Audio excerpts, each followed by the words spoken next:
ପୂଜ୍ୟ ମହାନ ସ୍ୱାଧୀନତା ସଂଗ୍ରାମୀ ଭଗତ ସିଂଙ୍କ ପ୍ରତିମୂର୍ତ୍ତି କୁ ଅଣଦେଖା ନ କରିବା ପାଇଁ ନିବେଦନ। ଆଜିକୁ 30ରୁ 35 ବର୍ଷ ପୂର୍ବେ ଆନନ୍ଦନଗର କେନାଲ ସାହିରେ କିଛି ଉତ୍ସାହୀ ଓ ସମାଜ ସେବାରେ ନିୟୋଜିତ ଯୁବକ ଗଢ଼ିଥିଲେ ଭଗତ ସିଂ ଯୁବ ସଂଘ ନାମରେ ଏକ ସଂଘ। ଭଗତ ସିଂଙ୍କ ଆଦର୍ଶରେ ଅନୁପ୍ରାଣିତ ଏହି ସଂଘ ସମାଜରେ ଘଟୁଥିବା ଅନ୍ୟାୟ, ଅନୀତି, କୁସଂସ୍କାର ଆଦି ବିରୁଦ୍ଧରେ ଲଢ଼େଇ କରି ସମାଜକୁ ଏକ ନୂତନ ବାର୍ତ୍ତା ପ୍ରଦାନ କରିଛନ୍ତି। ସଂଘ ପ୍ରତିବର୍ଷ ମହାନ ସ୍ୱାଧୀନତା ସଂଗ୍ରାମୀ ଭଗତ ସିଂଙ୍କ ଫାଶୀ ଦିବସ ପାଳନ ସହ ବର୍ଷ ତମାମ ରକ୍ତଦାନ ଶିବିର, ସ୍ୱାସ୍ଥ୍ୟ ସେବା ଶିବିର ସହ ବିଭିନ୍ନ ସଂସ୍କାରମୂଳକ କାର୍ଯ୍ୟ ସହ ବିଭିନ୍ନ ବର୍ଗ ଲୋକଙ୍କ ପାଇଁ ଦୁର୍ଲଭ ପୁସ୍ତକର ଏକ ପାଠାଗାର ରହିଛି।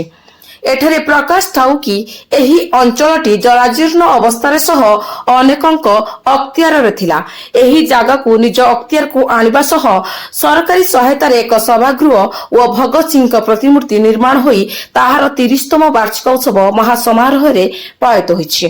ବର୍ତ୍ତମାନ ଉକ୍ତ ସ୍ଥାନ ପାଖରେ ଥିବା କିଛି ଜାଗାରେ ପାନୀୟ ଜଳ ବିଭାଗ ପକ୍ଷରୁ କିଛି ଉନ୍ନତିମୂଳକ କାର୍ଯ୍ୟ ଆଗେଇ ଚାଲିଛି, ଯାହାକୁ ଆମେ ସ୍ୱାଗତ କରୁଛୁ।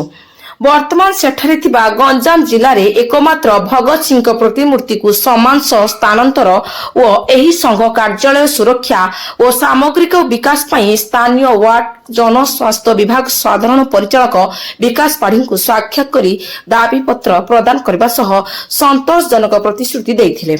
ଏହାସହ ଲକ୍ଷ୍ମୀ ନୃସିଂହ ସମେତ ଏହାର ଆଖପାଖ ଅଞ୍ଚଳରେ ଠିକ୍ ରୂପେ ଜଳ ଯୋଗାଣ ହେଉନଥିବାରୁ ନେଇ ଆଶୁତୋଷ ସାବତ ଉଦ୍ବେଗ ପ୍ରକାଶ କରି ଏହାର ସ୍ଥାୟୀ ସମାଧାନ ପାଇଁ ବିଭାଗୀୟ ଅଧିକାରୀଙ୍କୁ ଜଣାଇଥିଲେ। ଏହାର ପ୍ରତି ଉତ୍ତରରେ ଶ୍ରୀ ପାଢ଼ୀ ସ୍ୱତନ୍ତ୍ର ପଦକ୍ଷେପ ନେବା ସହ ଉକ୍ତ ଅଞ୍ଚଳର ଯାହା ସବୁ ସମସ୍ୟା ଅଛି ତାହା ଅତି ଶୀଘ୍ର ସମାଧାନ କରିବା ପାଇଁ ପ୍ରତିଶ୍ରୁତି ଦେଇଥିଲେ। ଏହି ଅବସରରେ ସଭାପତି ମନୋଜ କୁମାର ଚୌଧୁରୀ, ସମ୍ପାଦକ ମୋନା ସେଠୀ, ବରିଷ୍ଠ ଆଇନଜୀବୀ ଏନ୍ ଭୀମରାଜ ରେଡ୍ଡି, ଯୁବ ଆଇନଜୀବୀ ଅସିତ କୁମାର ସାବତ, ଆଇନଜୀବୀ ନାଗେଶ୍ୱର ରାଓ, ଆଇନଜୀବୀ ତାପସ କୁମାର ସାହୁ, ଅନିଲ କୁମାର ଚୌଧୁରୀ, ଡି ଜୀବନ କୁମାର, ଡି ତାରକେଶ୍ୱର ପାତ୍ର, କୁମାର ସାହୁ ପ୍ରମୁଖ ଉପସ୍ଥିତ ଥିଲେ।